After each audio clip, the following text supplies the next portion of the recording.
Mateus 24, versículo 15.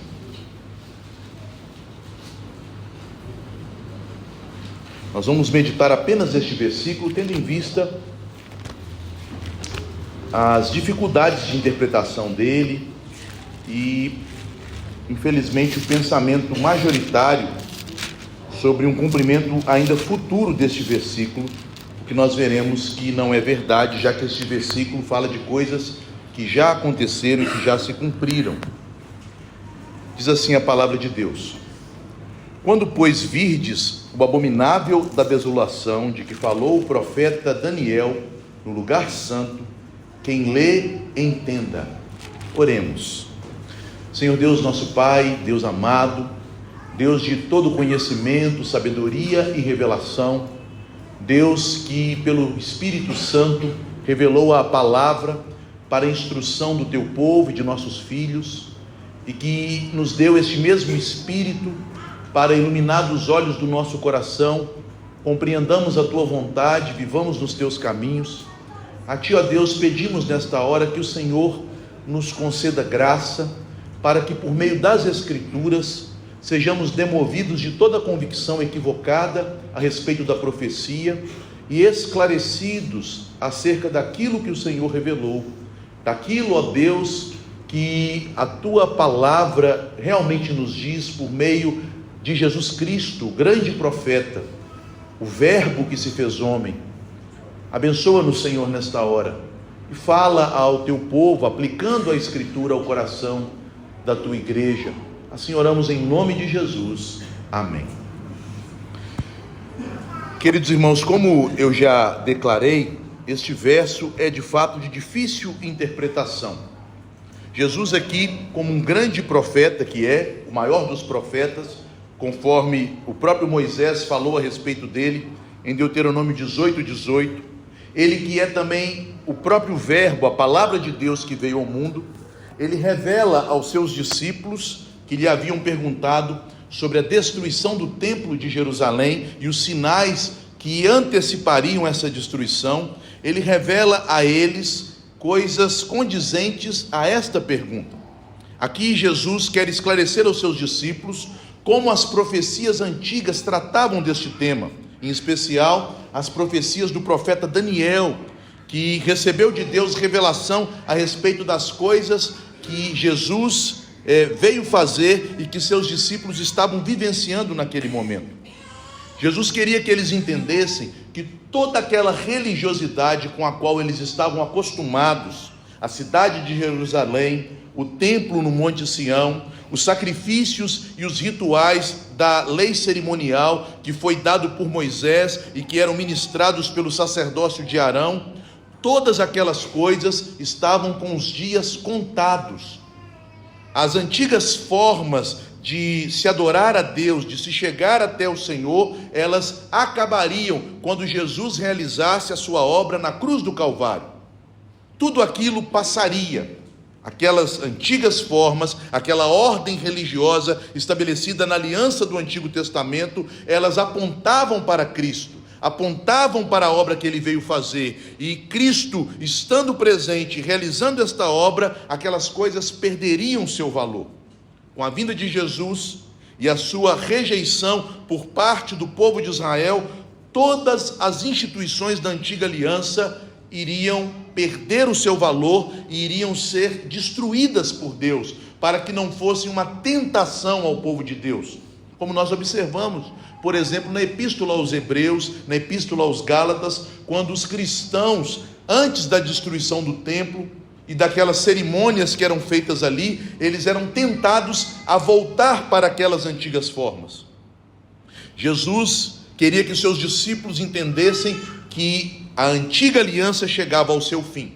Portanto, quando ele se refere ao fim, no final do versículo 14 e também no final do versículo 13, ele não está falando ou tratando do final dos tempos, mas do final da antiga aliança, do final do templo de Jerusalém, do final da mediação da aliança por meio de Israel e do povo judeu. Jesus explica para os seus discípulos quais seriam os sinais que antecederiam a vinda do Senhor para destruir o templo em Jerusalém. Sua vinda sobre as nuvens não é a sua segunda vinda em carne, como nós veremos quando chegarmos nestes versos, a partir do verso 30, mas é sua vinda em juízo, com julgamento para a destruição do templo em Israel, na cidade de Jerusalém. Os discípulos perguntaram ao Senhor, no versículo 3, no Monte das Oliveiras, diante do templo, olhando para aquele templo, eles perguntam a respeito da profecia que Jesus dera no versículo 2, de que não ficaria pedra sobre pedra que não fosse derribada. E eles então indagam: Senhor, quando estas coisas vão acontecer? Quais serão os sinais da destruição do templo? E é sobre isso que Jesus está falando aqui. Haveria sinais no mundo: guerras, rumores de guerras, terremotos, tribulações. Haveriam também sinais na nação judaica, os falsos cristos, que se levantariam como reis e salvadores da pátria, enganando a nação judaica e levando-os à rebelião contra os romanos, que seria o motivo de sua ruína, de sua morte e destruição. Mas também haveria sinais na própria igreja. A igreja passaria por grande perseguição, que levaria a uma grande apostasia no período da igreja primitiva, no primeiro século. Mas a igreja cumpriria o ministério de levar o evangelho a todo mundo. Portanto, o versículo 14 se cumpriu. Lembrando que a palavra traduzida por mundo em Mateus 24:14 não é cosmos. O mundo no sentido de todas as nações que existem, mas é a palavra oikonome, que significa um império romano. A mesma palavra que aparece no Evangelho de Lucas, no capítulo 2, no versículo 1, traduzida por império. O Evangelho seria pregado em testemunho, o testemunho apostólico daqueles que eram testemunhas oculares da ressurreição de Cristo em todo o Império Romano. E Deus então seguraria o fim por 40 anos após a ressurreição de Jesus, até que o Evangelho se espalhasse pelas nações gentílicas do Império, e então viria o fim da antiga aliança com a destruição do templo e de Jerusalém. O fim que Jesus trata, portanto, nos versos 13 e 14, não se refere ao final do mundo, mas ao final do templo. E a partir do versículo 15, Jesus descreve o início do processo da chamada guerra judaico-romana, a guerra entre os romanos e judeus, que em sua primeira etapa durou 7 anos. É o que a Bíblia chama de a grande tribulação. No versículo 21, Jesus fala que nunca mais haverá, e nem nunca houve, uma grande tribulação como aquela. Irmãos, não haverá uma grande tribulação futura. Não há nenhum texto bíblico que respalde esta ideia. A grande tribulação já ocorreu, pois Jesus mesmo declarou: nunca mais haverá uma tribulação como daqueles dias. E ele então encerra a profecia sobre a destruição do templo no versículo 34 de Mateus 24, dizendo: estas palavras, estas coisas acontecerão nesta geração. Se houver mais alguma tribulação futura, isso significa que Jesus falhou em sua profecia, que Jesus mentiu naquilo que disse para os discípulos, coisas que são impossíveis, porque ele não mente e não falha, ele é o próprio Deus. Mas o versículo 15 que temos em vista, que é um versículo enigmático, aparentemente, aplicando a palavra do profeta Daniel aos momentos que iniciariam a destruição do povo judeu em Jerusalém. Este verso abre o que no texto nós chamamos de grande tribulação, que virá depois de todos aqueles sinais que são chamados de princípio das dores, no versículo 8. O que nós podemos aprender neste verso 15 de Mateus 24? Que a chegada dos romanos em Jerusalém era um sinal de alerta para a igreja iniciar a sua fuga. A chegada dos romanos em Jerusalém era um sinal de alerta para a igreja iniciar a sua fuga.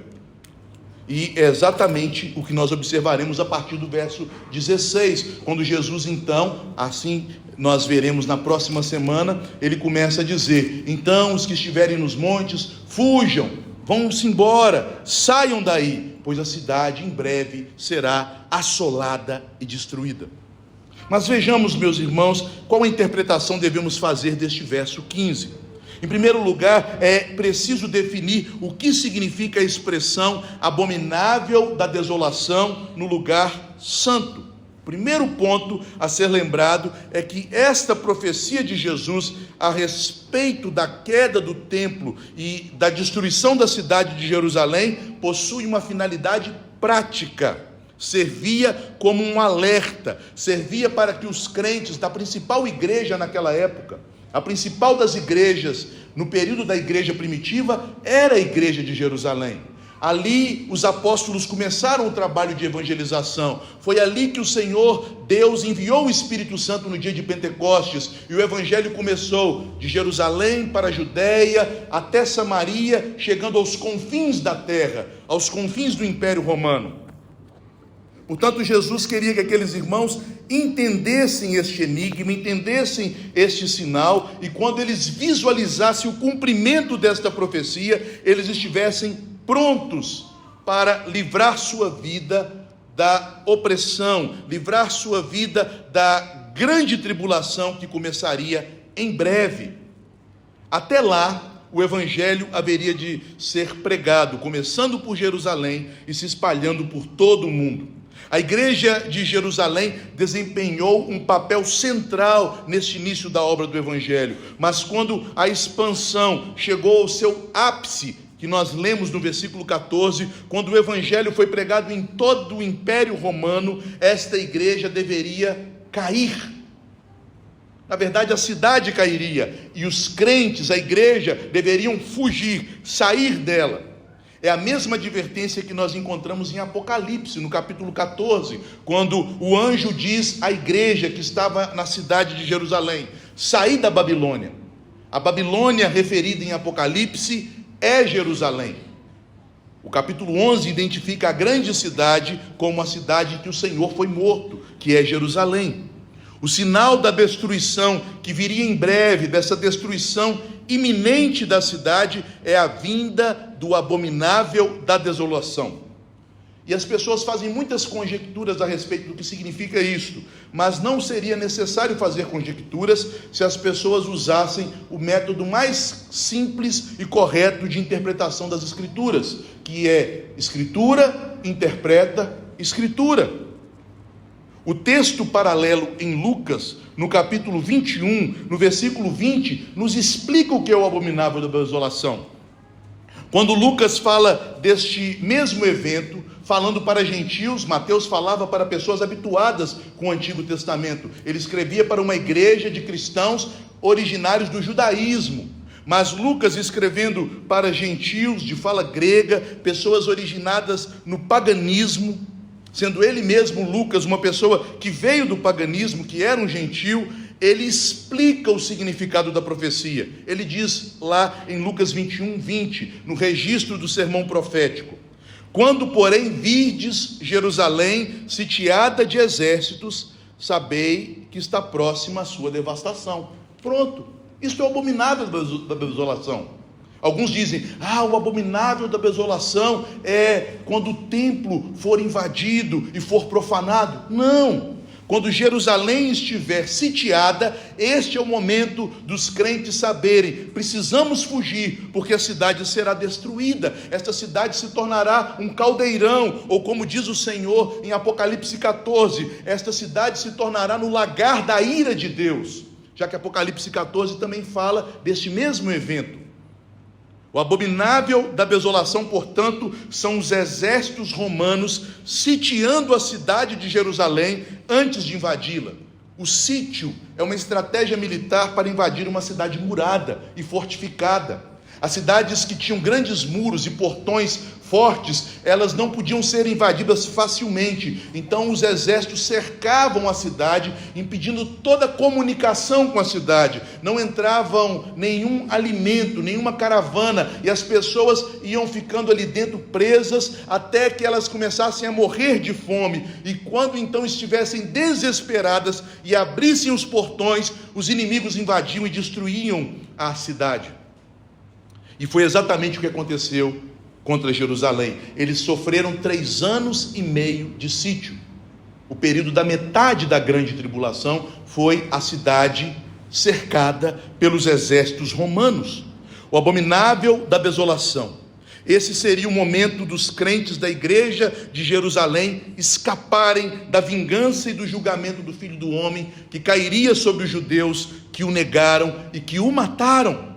Aquela geração de judeus, e não todos os judeus, mas aquela geração específica, sofreria a maldição de Deus por terem sido eles os perseguidores e os assassinos do Senhor Jesus.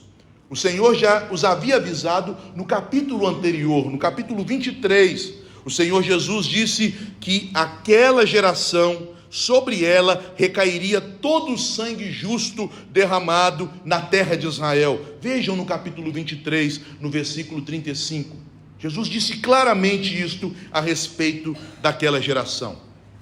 Mas por que desta expressão, abominável da desolação? Explicando primeiramente a palavra que serve para nominar os exércitos romanos, um exército que é chamado de um exército abominável. No Antigo Testamento, esse é um termo que está associado aos ídolos e à idolatria.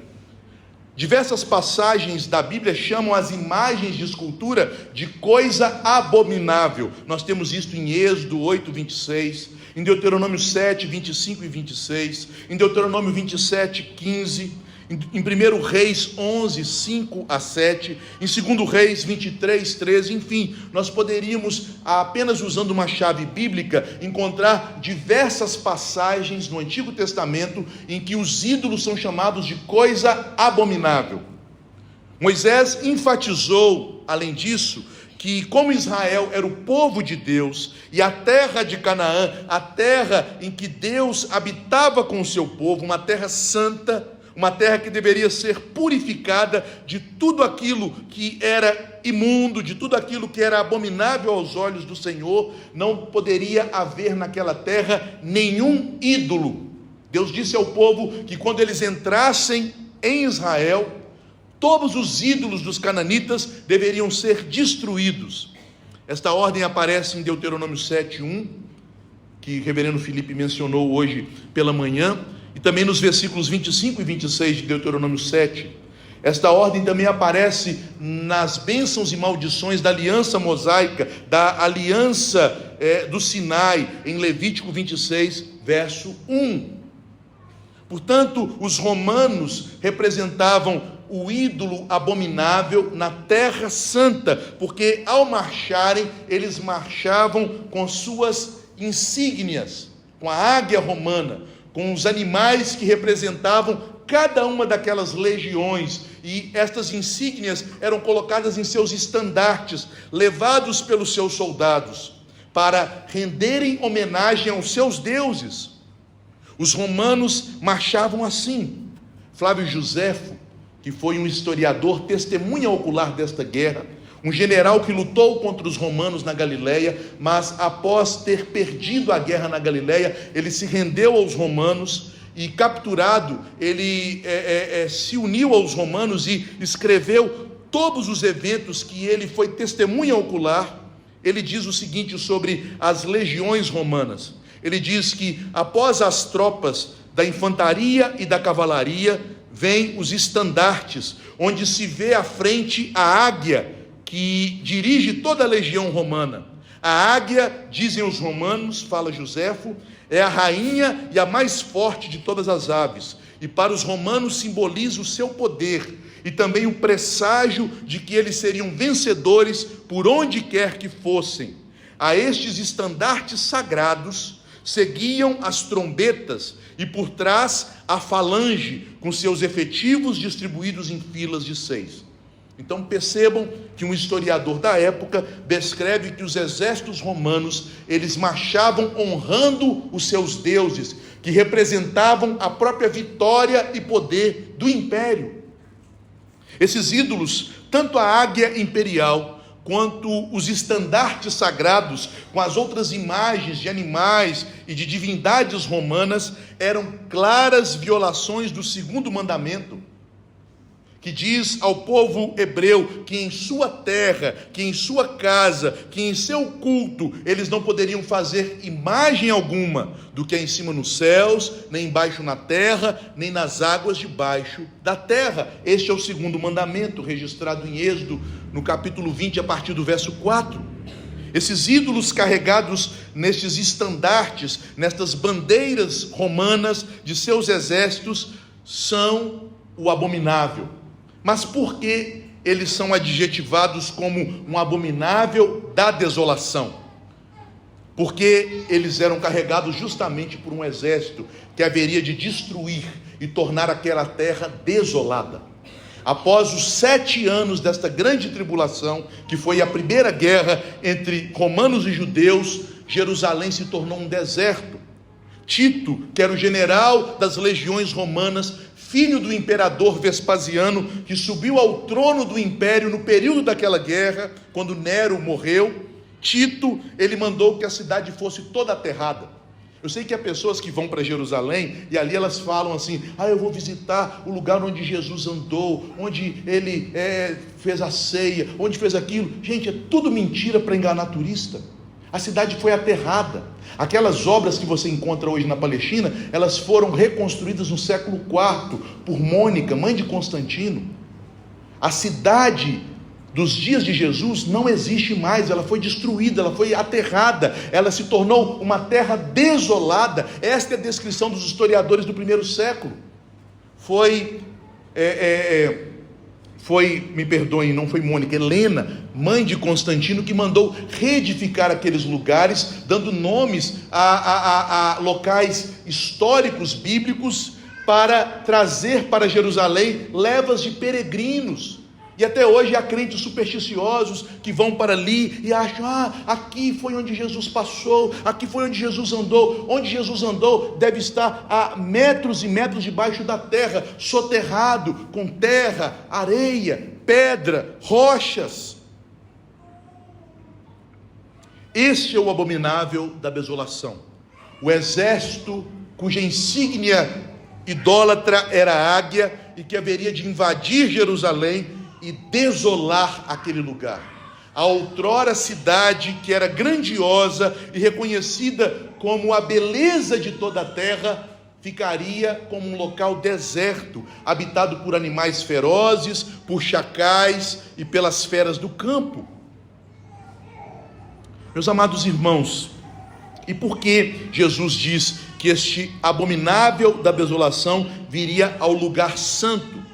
O lugar santo aqui claramente é a cidade de Jerusalém, e em especial o templo que ficava no Monte Sião em Jerusalém, conforme nós lemos nos profetas. Em Isaías 51:1, diz o profeta Isaías: desperta, desperta, reveste-te da tua fortaleza, ó Sião, veste-te das tuas roupagens formosas, ó Jerusalém, cidade santa.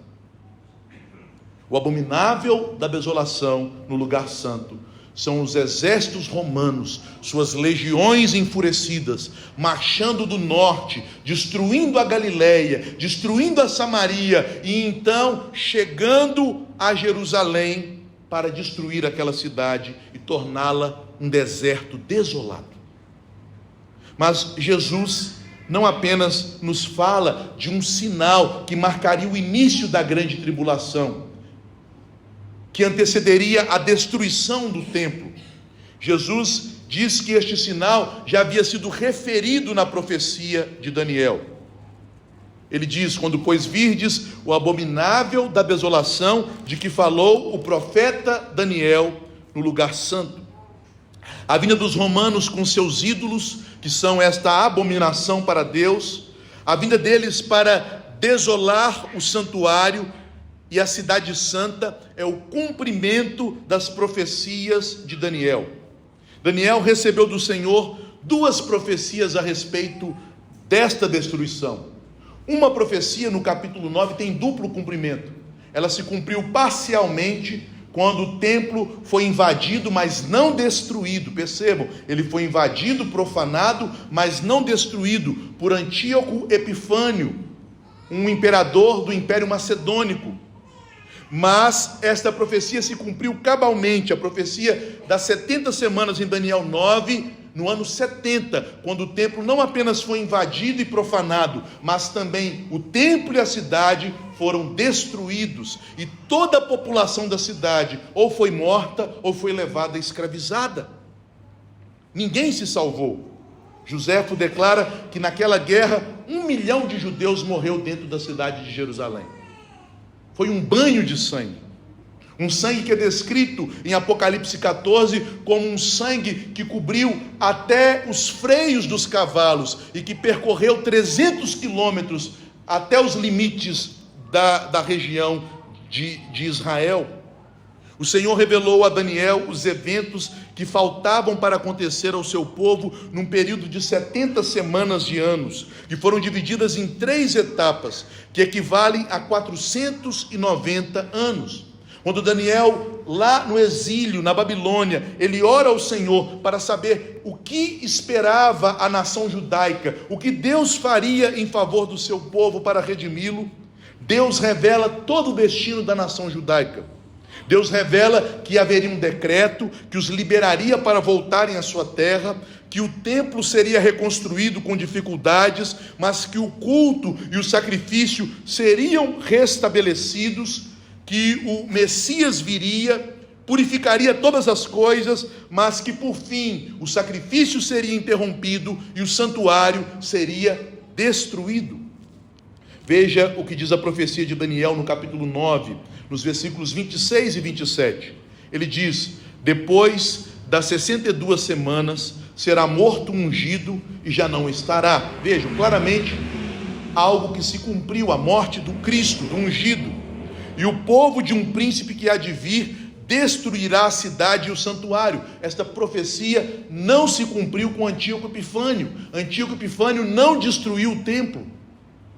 O povo de um príncipe que há de vir refere-se ao povo de Roma, e o príncipe, o anticristo, a besta da qual fala Apocalipse, cujo número é 666, é Nero. Esta profecia já se cumpriu. Apocalipse de 1 a 20, meus irmãos, são coisas que já se cumpriram. Infelizmente a igreja foi tão bombardeada de conhecimentos bíblicos que mais parecem fantasias e enredos de filmes de ficção, que a igreja pensa que estas coisas ainda são para o futuro, mas são coisas que já se cumpriram. Haverá um rei, Nero César, um tirano, o imperador da última besta que Daniel viu no capítulo 7, que se assemelha a um dragão, aquela besta que foi vista por João em Apocalipse 13, que é composta da parte do corpo das outras bestas, que é formada do leão, que é Babilônia, do leopardo, que representa o Império Macedônico, do urso, que representa os medos persas, essa besta que tem 7 cabeças, os 7 Césares, conforme explica Apocalipse 17, que tem 10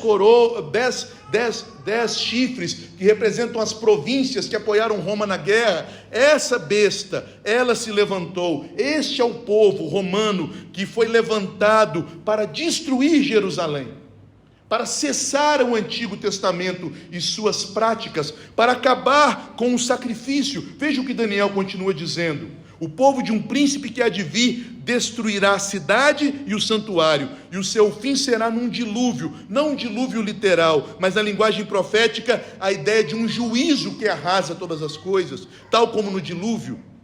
E até o fim haverá guerra, desolações são determinadas.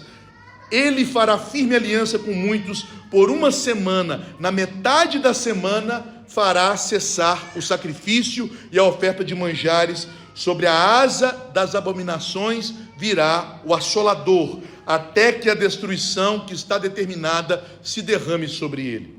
Nesse texto o anjo diz que o assolador viria sobre as asas das abominações. Isto é uma referência ao ídolo da águia imperial. O abominável do qual fala o Senhor Jesus é aquilo que Daniel profetizou, as asas do assolador. Como em Daniel no capítulo 12, e também Daniel no capítulo 9, e também em Mateus 24, a chegada dessas abominações acontece no mesmo contexto em que os sacrifícios deixam de ser oferecidos. Depois, na metade daquela semana, isto é, 3 anos e meio, que é justamente o tempo que demorou do sítio romano para que o templo fosse destruído, os sacrifícios vão cessar. Não há mais santuário. E o final da guerra, mais 3 anos e meio, para que a cidade e toda a Palestina fosse destruída e assolada. O versículo 26 de Daniel deixa claro, de Daniel 9, que isso aconteceria no contexto da destruição de Jerusalém e do templo, e não de uma profanação do templo, que foi o que aconteceu nos dias de Antíoco Epifânio.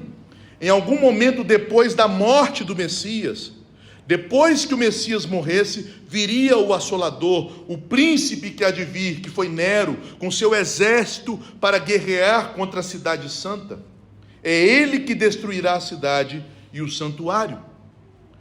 Ainda outra referência de Daniel é citada aqui por Jesus, que fala desta desolação e deste abominável. Daniel capítulo 12, versículo 11, que diz assim: depois do tempo em que o sacrifício diário for tirado e posta a abominação desoladora, haverá ainda 1290 dias.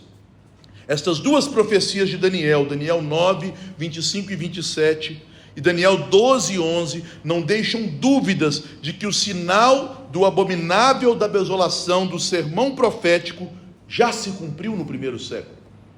Toda tentativa de imaginar um anticristo futuro, uma restauração futura do templo, uma nova destruição do templo, vão ser tentativas que mutilarão o texto bíblico, que não farão jus à sequência que a Bíblia apresenta, em que o ungido virá, e que após a vinda do ungido, um exército se levantará daquele grande e terrível animal que Daniel viu, que claramente no capítulo 7 é o Império Romano, que sucede o Império Macedônico, e por meio daquela besta, tendo a autoridade de um chifre, ou melhor, de uma das suas cabeças, aquela que foi ferida de morte, que é Nero, que morreu no meio da guerra, mas que se levanta com uma nova cabeça, que é Vespasiano, através deste poder militar, movido por Satanás, mas debaixo do desígnio de Deus de julgar Israel, Jerusalém foi destruída. E por fim, vejam que Jesus, ao falar destas coisas, ele não quer apenas, meus irmãos, satisfazer nossa curiosidade, mas ele traz uma advertência. Ele diz: quem lê, entenda. Jesus adverte os crentes sobre a importância de entender esta profecia. As profecias referem a um período de 3 anos e meio até a destruição do templo, e um outro período de mais 3 anos e meio de terrível desolação, que seria o período de duração da guerra entre os judeus e os romanos. Meus irmãos, é maravilhoso notar a veracidade da palavra de Deus, como as profecias da palavra de Deus são fiéis e precisas, pois a primeira guerra judaico-romana durou 7 anos, iniciando-se no final do ano de 66 e terminando no ano de 73. E o que é mais impressionante, que o templo foi destruído, fazendo cessar os sacrifícios, exatamente na metade deste período, no ano 70. Os crentes precisavam saber exatamente destes detalhes, porque a vida deles e a conservação da igreja, dos fiéis em Jerusalém, dependia destes detalhes cronológicos. Eles precisavam saber quando vai começar, até quando vai durar, para que eles pudessem se colocar protegidos, como nós podemos ler claramente em Lucas no capítulo 21, quando ele diz que aqueles que se atentarem para isto, salvará a sua alma, no sentido de salvar a sua vida, a sua pele, a sua família. Eles precisavam destes detalhes da profecia, porque o conhecimento destas verdades, quando eles observaram que os romanos se aproximavam da cidade e já a cercavam, era um momento final para a fuga. Aqueles que não tiveram oportunidade de fugir antes, este era o momento final, não haveria outro momento para fugir.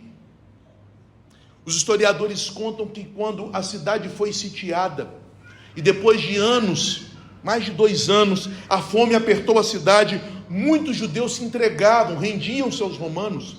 Mas como os romanos não tinham provisões suficientes para as inumeráveis legiões e os prisioneiros, o que eles faziam? Todos aqueles que se entregavam eram mortos. E diz então Joséfo que por dia, no final do sítio, 5.000 judeus eram crucificados diante da cidade, como uma estratégia também de gerar pavor naqueles que estavam na cidade. E eles não tinham tempo nem de recolher os cadáveres dos romanos, e a cidade então, ela cheirava como um cemitério, ela cheirava mal, corpos e corpos sendo amontoados ao longo da muralha, profanando a cidade outrora santa, profanando o templo de Deus. Todas estas coisas iriam acontecer, e os crentes que estavam naquela cidade, naquela grande cidade, cidade onde a igreja floresceu, cidade onde milhares de irmãos nossos se converteram com a pregação apostólica, cidade que enviou missionários para outros campos, como no caso de Barnabé, que foi enviado pela igreja de Jerusalém para cuidar dos crentes em Antioquia. Estes irmãos precisavam estar atentos a estes prazos, para fugirem, para saberem, cessou o tempo da igreja permanecer aqui.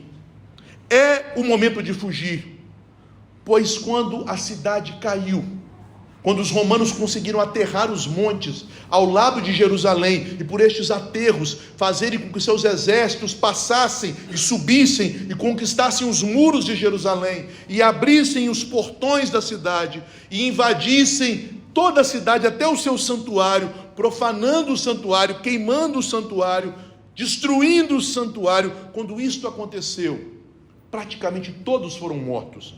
Tamanho ódio que os romanos estavam de terem que ter esperado 3 anos e meio, longe de seus lares, até conquistarem aqueles judeus. Eles não queriam levar prisioneiros, por isso esta foi a maior carnificina, o maior genocídio do mundo antigo. A mais terrível guerra travada pelos romanos com alguma nação. 1 milhão de pessoas dentro de uma só cidade, fora as outras milhares e milhares de pessoas mortas nas outras cidades da Palestina. Houve um grande genocídio. Praticamente ninguém ficou com vida. Não havia interesse de colonizar aquele lugar. Havia um interesse de uma vingança, de destruição, de devastação. Como aplicar este texto, que já se cumpriu historicamente, mas cuja aplicação tem validade para nós hoje, na igreja atual, na igreja de nossos dias? A primeira aplicação que sempre devemos fazer, amados irmãos, ao lermos o sermão profético, é acerca da inerrância da palavra de Deus. As profecias bíblicas não provêm de particular elucidação, mas foram homens santos, cheios do Espírito Santo, que falaram da parte de Deus. E no caso do sermão profético, foi o próprio Filho de Deus, o Verbo que se fez homem, que nos falou estas coisas. Tudo o que ele disse se cumpriu. Nenhum dos profetas do Antigo Testamento havia dado tantos detalhes sobre o destino da nação judaica como Cristo no sermão profético. Tudo o que ele disse se cumpriu.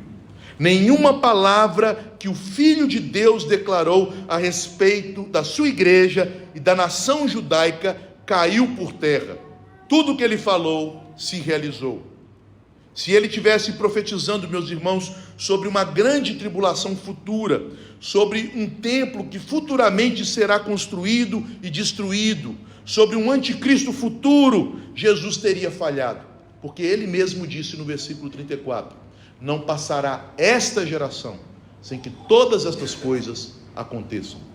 Por isso que toda forma de futurismo em relação a essas profecias, ela pode nos levar, não estou dizendo que é heresia, é um erro doutrinário, mas pode nos levar a uma heresia, quer dizer que há partes da Bíblia que não estão corretas. Jesus declarou, esta geração haverá de sofrer este juízo, este julgamento. Uma segunda aplicação que o texto nos leva a extrair é que Deus, ele haverá de julgar o seu povo. Deus haverá de julgar a sua casa, que o juízo começou por Israel, mas ao julgar, ele livra aqueles que lhe pertencem. Este livro, meus irmãos, traz à igreja a prova de que também resta um juízo final, muito maior e mais terrível do que aquele juízo que caiu sobre Israel. Um juízo que haverá de vir na segunda vinda de Cristo. E sobre esta segunda vinda, não esperem sinais. Jesus, como nós veremos no sermão profético, ao falar da segunda vinda, ele diz que ela será como nos dias de Noé. Ninguém estará esperando o dilúvio, cada um estará cuidando das suas próprias coisas, das suas ocupações. Então virá o fim. Será como um pai de família que sai de casa e não aguarda que um ladrão entre na sua casa. E eu experimentei isso há 2 semanas. Ninguém se prepara para a vinda de um ladrão. Assim será a vinda do Filho do Homem. Será como 10 virgens, que algumas foram prudentes e reservaram azeite, podendo o noivo tardar, mas então ele virá quando elas menos esperarem. Percebam que nas parábolas que Jesus, a partir do versículo 36, usará para descrever sua segunda vinda em carne, e não um juízo sobre Israel, estes elementos são repetidos. Não haverá sinais, esta vinda vai demorar, então não esperem que ela seja breve. Todas as referências do Novo Testamento a uma vinda breve não é sobre a segunda vinda, é sobre o juízo, a vinda de Cristo em juízo contra Israel. Então ela vai demorar, não esperem uma vinda breve e se preparem, vigiem, porque ele virá, e quando vier, os que estiverem firmados nele receberão livramento, mas aqueles que não estiverem firmados em sua fé, estes não escaparão do juízo. Estes não escaparão do juízo. Se nossa fé está firmada em Jesus, se nós temos crescido em santificação, se temos vivido uma vida para a glória do Senhor, ele pode vir hoje ou daqui a anos, nós estamos preparados. Nós estamos preparados. Mas caso você não esteja vivendo de forma vigilante, cuidado, o Senhor virá quando menos se esperar. E por fim, o livramento só é dado aos que creem na palavra. Jesus adverte aquela igreja que estava em Jerusalém, dizendo: quem lê, entenda. O crente demonstra sua fé, conhecendo a palavra e depositando sua confiança na palavra por meio de obediência à palavra. Se nós cremos que Jesus é o Filho de Deus e que a Bíblia é a palavra dele, a palavra de Deus, nós devemos viver segundo a fé. E viver segundo a fé é viver em obediência à palavra de Jesus. É esta obediência, é este entendimento que nos livrará do dia mau, que nos livrará do juízo eterno e que nos garantirá a salvação de nossa alma. Os que leram a profecia naqueles dias e não creram, não, esta cidade nunca será destruída, Deus não deixará esse templo cair, Deus não permitirá que este templo seja colocado no chão. Aqueles que leram, entenderam e não creram, foram arrasados no dia em que o abominável da desolação chegou no lugar santo. Outros leram e não entenderam nada, e portanto, por sua ignorância, também foram massacrados no dia da desolação. Da mesma forma hoje, se você não entende o Evangelho, ou o que é pior, se você entende e não obedece, você não tem motivo para se sentir seguro. A segurança do crente está em conhecer o Evangelho, em obedecer o Evangelho. Se nós conhecemos e obedecemos, se nós lemos e o Espírito Santo nos deu o entendimento e nos convenceu da verdade e nos capacita a andar na verdade, nós estamos seguros. Que Deus nos abençoe e que Ele aplique a sua palavra ao coração de toda a igreja.